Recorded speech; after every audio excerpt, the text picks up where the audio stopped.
Frito-Lay is the snack sensation that has taken the world by storm.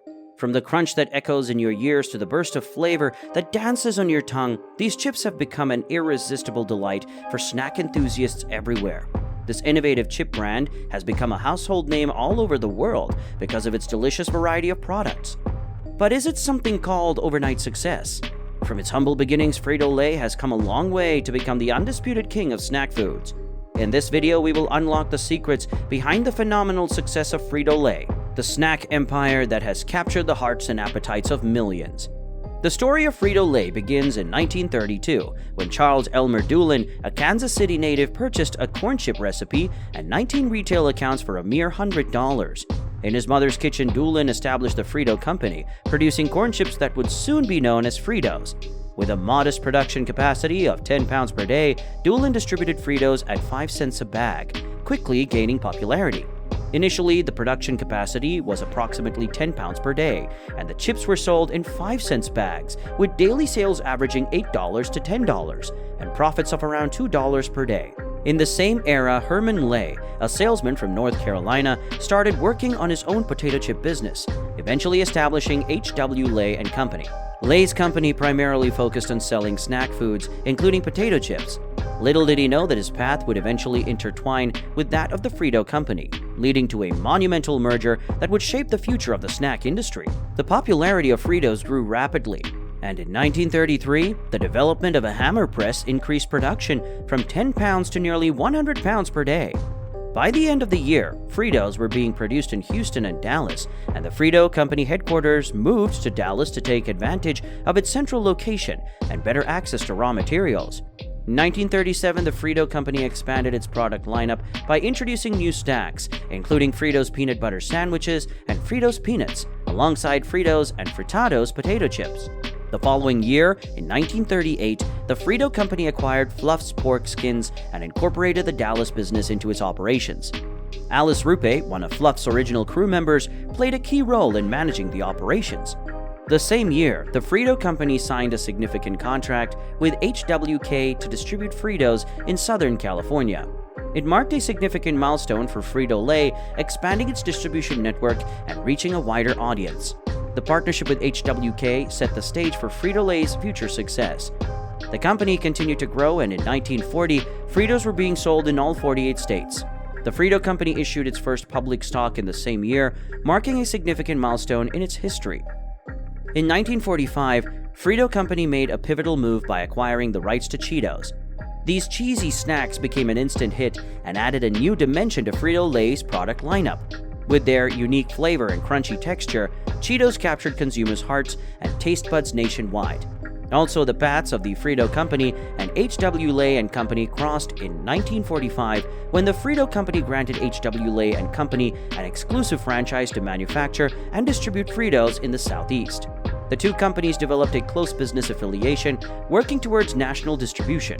During this period, Lay's company made significant strides in diversifying its chip flavors. In 1951, Lay's introduced barbecue-flavored chips, quickly gaining popularity and becoming a fan favorite. The company continued to expand its flavor offerings, catering to a wide range of taste preferences. Meanwhile, Fritos continued to innovate and introduced a variety of chip flavors to cater to evolving consumer demands. These new varieties of Frito chips were sold nationwide, further solidifying Frito-Lay's position in the snack industry. But that was not it. Rather, it was the start of something quite big. Before we reveal what happened next, make sure to like and subscribe. In 1961, the Frito Company and H.W. Lay & Company merged to form Frito-Lay Inc. With its headquarters in Dallas, Texas, this merger brought together the strengths of both companies and positioned Frito-Lay as a dominant player in the snack food industry. The same year, Frito-Lay also acquired Smith's Food, a leading snack company based in Salt Lake City, Utah. This acquisition expanded Frito-Lay's market share and solidified its position as a dominant force in the snack industry. Another one of the most significant contributions of this era was the introduction of Doritos in 1964. These triangular-shaped, tortilla-based chips quickly gained popularity, especially among younger consumers. Doritos' bold flavors and crunchy texture appealed to snack enthusiasts looking for something different. Other brands such as Funyuns and Munchos were also introduced during this period. Frito-Lay faced increased competition from other snack food brands, but it continued to innovate and introduce new products to cater to changing consumer preferences. Frito-Lay's growth continued under the new entity. In 1965, Frito-Lay merged with Pepsi-Cola Company to form PepsiCo Inc. It further opened up opportunities for Frito-Lay to expand its distribution network globally, leveraging PepsiCo's presence in 108 countries. International sales of Frito-Lay products began to grow rapidly, and the company's U.S. presence expanded, making Lay's the first potato chip brand to be sold nationwide in all 50 states. This move allowed Frito-Lay to reach worldwide snack lovers and establish itself as a global powerhouse. To further strengthen its brand presence, Frito-Lay launched a national advertising campaign. The company utilized various marketing strategies to showcase its diverse range of snack products, creating memorable commercials and catchy slogans that resonated with consumers. In 1969, the Quaker Oats Company acquired Frito-Lay, adding another chapter to the company's journey. The Quaker Oats Company recognized the immense potential of Frito-Lay and aimed to leverage its success to strengthen its own portfolio further. As Frito-Lay continued to expand and introduce new products, it faced its fair share of challenges. While the company enjoyed tremendous success with its lineup of iconic snacks, including Lay's potato chips, Fritos, Cheetos, and Doritos, it also faced consumer concerns regarding its products' health and nutritional value. Critics raised questions about the high levels of sodium, artificial ingredients, and trans fats present in some Frito-Lay snacks. Despite the consumer concerns and backlash, Frito-Lay remained committed to addressing these issues and taking steps to improve the nutritional profile of its products. The company introduced healthier options, reduced sodium content, and explored alternative ingredients to cater to changing consumer preferences. In the 1980s and 1990s, Frito-Lay focused on expanding its product portfolio through acquisitions and developing new snacks. It acquired Grandma's Cookies in 1980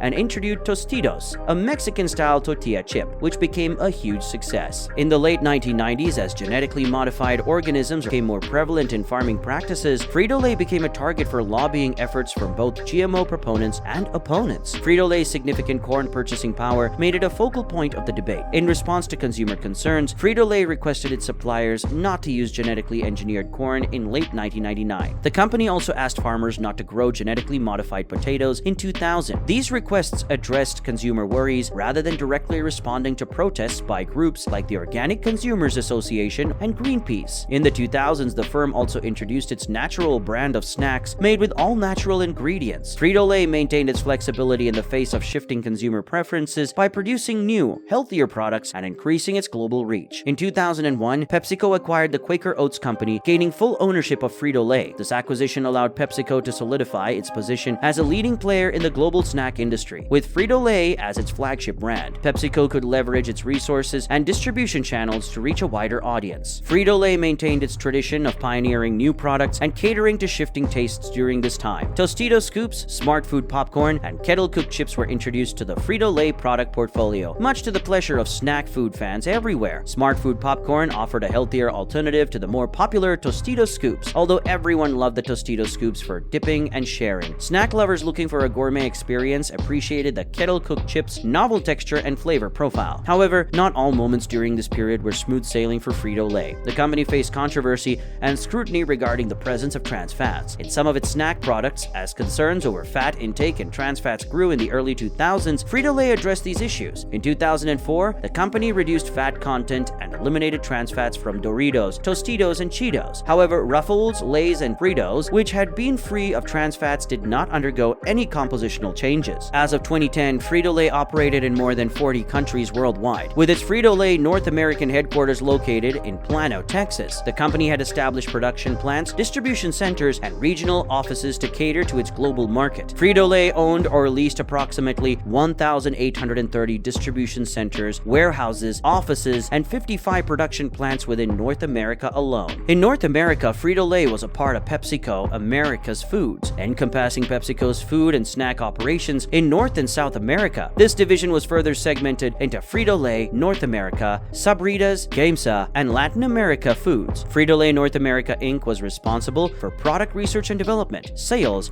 and distribution within the United States and Canada. The division's primary brands included Lay's, Ruffles, Doritos, Tostitos, Cheetos, Fritos, Rolled Gold, Sun Chips, and Cracker Jacks. These products were sold to independent distributors and retailers and transported from Frito-Lay's manufacturing plants to distribution centers using the company's extensive fleet of around 22,000 vehicles. In India, Frito-Lay used its international brands and Uncle Chips, a homegrown brand that the company acquired in in 2000. Frito-Lay products sold under the PepsiCo Asia, Middle East, and Africa divisions represented a smaller revenue proportion than other regions. However, distribution in these areas was growing rapidly. While the global Frito-Lay brands were sold in some parts of these regions, the company had also developed snack food products tailored to local tastes and cultural preferences. For example, Kurkure Twisties, a potato-based snack food in flavors popular in the country, was introduced in India. Frito-Lay also employed alternative distribution methods in these regions. In South Africa, for instance, the company hired delivery drivers who grew up in the areas they served to make the products feel more familiar to consumers.